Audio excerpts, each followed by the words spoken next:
Today, we're talking about an ancient writing method that you might want to give a try. Oh, damn, I made a typo. It's pencil and paper. We're talking about writing with paper and pencil. Lately, I've been experimenting with doing some of my writing in a notebook with a pencil.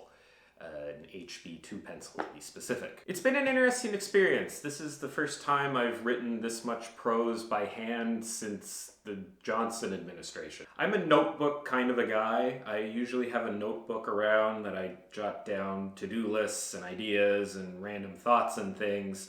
So I'm always writing stuff down, but as far as writing actual full-length prose by hand in a notebook, this is the first time I've done that in a long time. Normally, I write on some kind of digital device. That's how I've done most of my writing over the past decade, and that's how I imagine a lot of you, probably the majority of you, do the majority of your writing. I think in our digital age, we tend to take for granted the ease that a simple piece of word processing software gives you. It is a lot harder to revise and edit a novel when it's in paper form than when it's in digital form, unless you literally cut and paste it together. Of course, with the modern convenience of laptops, desktops, and phones, there comes a few difficulties. I think the biggest one that people run into is distraction. While your laptop has word processing software on it, it also has Candy Crush, Twitter, Facebook, YouTube, Instagram, and the rest of the internet. I suppose this video is also included in all of that. Thanks for subscribing.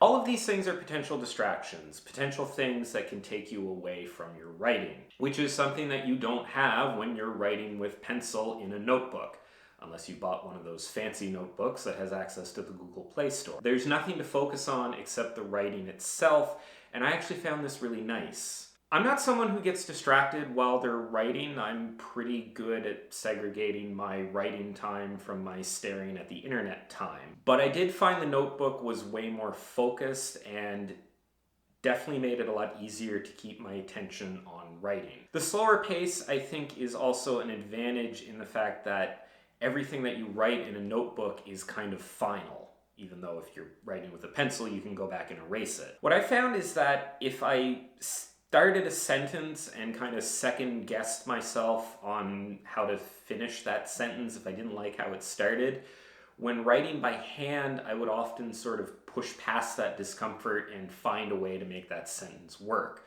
Whereas if I'm writing digitally, I will tend to just erase the sentence and start over. What this process has shown, at least for me, is that I probably don't need to do that as often as I do. I can land a lot of sentences that start out seeming like duds, and the result ends up either as good or potentially better than if I had gone back and started over. A notebook is also portable. It's quiet, you don't have to charge it, you generally don't have to worry about it getting stolen.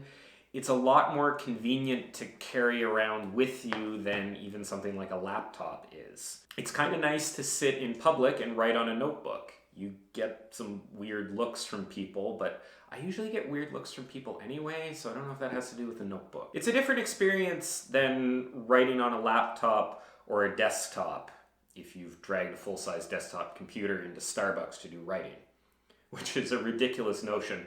Who goes to Starbucks to write? It's probably also worth mentioning that the cost of a notepad and pencil is a lot less than something like a laptop. Not everyone out there who wants to write is going to have the resources or access to some kind of digital device to do that on.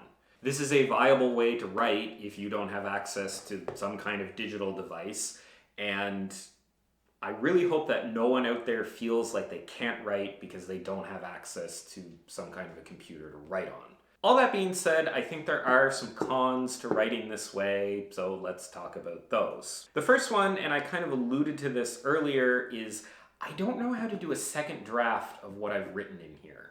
The obvious thing that I can hear you yelling at your screen right now is to just type up what I've written here digitally and then revise it that way.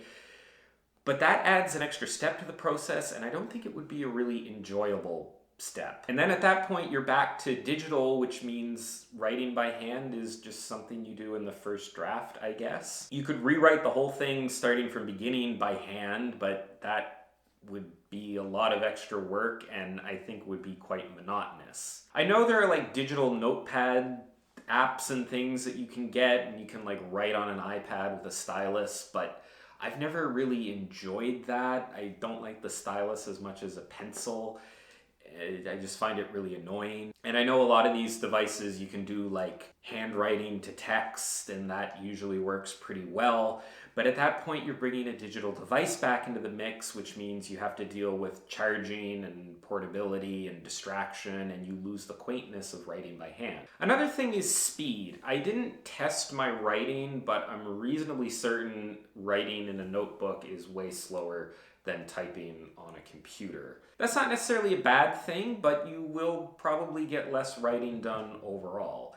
It might be more focused and of a bit higher quality because you're moving a bit slower, but the overall word count is going to be down. So yes, there are a lot of nice things about writing by hand. I think if you're struggling with distraction, or you second guess yourself a lot, or you feel like you're going too fast, I think it's definitely worth a try. If writing digitally isn't working for you, or it just feels like it's gotten kind of stale, this is a nice break from that. For me, I'll probably continue to do some writing by hand because I do actually kind of like it, but I think for my major projects, I'm probably going to be sticking digital. Just like I'm glad you stuck with this video. So there you have it. I hope you enjoyed this video and found the advice in it useful. If you want to see more stuff like this, you can check out all my other writing advice related videos and subscribe to my channel. Thanks for watching, and I'll see you next time.